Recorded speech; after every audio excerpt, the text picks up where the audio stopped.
हुआ आपको? हमारे पास ये बच्चा कुरुक्षेत्र से रेफर होके आया था। इस बच्चे के हार्ट ने, लंग ने और किडनीज़ ने काम करना बंद कर दिया था। बेसिकली इसको पीपीएचएन की प्रॉब्लम थी। पीपीएचएन वैसे काफ़ी रेयर प्रॉब्लम है, लेकिन इसमें बच्चा वेंटिलेटर पे भी अपनी ऑक्सीजन के लेवल मेंटेन नहीं कर पाता। तो जब बच्चा हमारे पास आया उस टाइम पे वो काफ़ी क्रिटिकल कंडीशन में था। उसके ऑक्सीजन के लेवल वेंटिलेटर पे भी 40% के आसपास थे। तो हमने हमारे आईसीयू में उसको एडमिट किया, उसकी अप्रोप्रिएट टेस्टिंग कराई और इलाज शुरू किया। और आज 15 दिन के बाद हम सक्सेसफुली बच्चे के हार्ट, लंग्स और किडनी के फंक्शंस उसके बिल्कुल नॉर्मल हो गए हैं और हम बच्चे को डिस्चार्ज कर रहे हैं। क्या अमूमन मैडम ऐसा कोई केस होता है या ये रेयर केस आपके पास? ये जो बीमारी है ये बहुत कॉमन नहीं है, लेकिन ये बहुत ही डेडली बीमारी है। इसको अगर हमने टाइमली डायग्नोज ना करें और उसको उसके हिसाब से मैनेज ना करें तो इसमें फिर हमारी जो वेंटिलेटर मशीन्स है वो भी हेल्प नहीं कर पाती। तो यहाँ पे सबसे बड़ा चैलेंज ही ये होता है कि हमें उस बीमारी को कैच करना है और अकॉर्डिंगली उसको मैनेज करना है।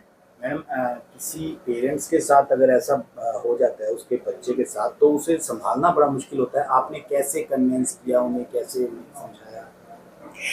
बेसिकली ये पेशेंट वैसे काफ़ी दूर से था। वहाँ से एक और पेशेंट था, काफ़ी सीरियस पेशेंट, जो हमारे यहाँ से ठीक होके गया था। तो उस पेशेंट ने उन दूसरे पेशेंट ने उनको बताया इस हॉस्पिटल के बारे में, और वो इसी वजह से इतनी दूर से इतनी दूर से वो रेफर होके हमारे पास आए, और अब ये बच्चा ठीक होके घर जा रहा है। आगे अगर किसी को ऐसी प्रॉब्लम होती है तो मैडम क्या कहना चाहिए?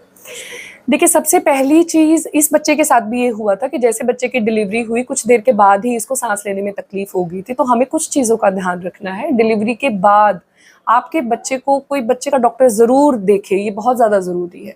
और अगर बच्चे को कोई सांस की तकलीफ नज़र आ रही है तो हो सकता है कि अंडरलाइंग उसके साथ और भी बहुत सारी दिक्कतें हों, जैसे इस बच्चे के साथ हुआ। इस बच्चे को कि डिलीवरी के टाइम पे ये नॉर्मल था, बट एक ही घंटे के अंदर बच्चे को तकलीफ होने लग गई थी, और एक ही घंटे के बाद बच्चे को वेंटिलेटर पे लेना पड़ गया था। और बट ये सिचुएशन इतनी ज़्यादा सीरियस थी कि वो ख़राब होके 2-3 दिन तक बच्चा किसी और हॉस्पिटल में एडमिट रहा था। लेकिन जब सिचुएशन वहाँ पे आउट ऑफ कंट्रोल हो गई और इसके हार्ट ने फंक्शन करना बंद कर दिया, किडनीज़ डैमेज हो गई, तो उस चीज़ के लिए जैसे बच्चा हमारे पास रेफ़र हुआ। तो सबसे पहला और इम्पॉर्टेंट मैसेज ये है कि अगर जो जस्ट बॉर्न बेबी है उसको किसी भी तरह की दिक्कत नज़र आती है तो हमें तुरंत किसी बच्चों के डॉक्टर के पास लेके जाना है बच्चे को, और इसमें एक एक्सपर्ट की सलाह बहुत ज़्यादा ज़रूरी है। और इस तरह की सीरियस बीमारियों को कैच करने के लिए हमें किसी अच्छे सेटअप पे, जहाँ पे गुड आईसीयू सेटअप हो, वहाँ पे लेके जाना चाहिए। और इन चीज़ों के साथ हम इतने सीरियस बच्चों की भी जान बचा सकते हैं।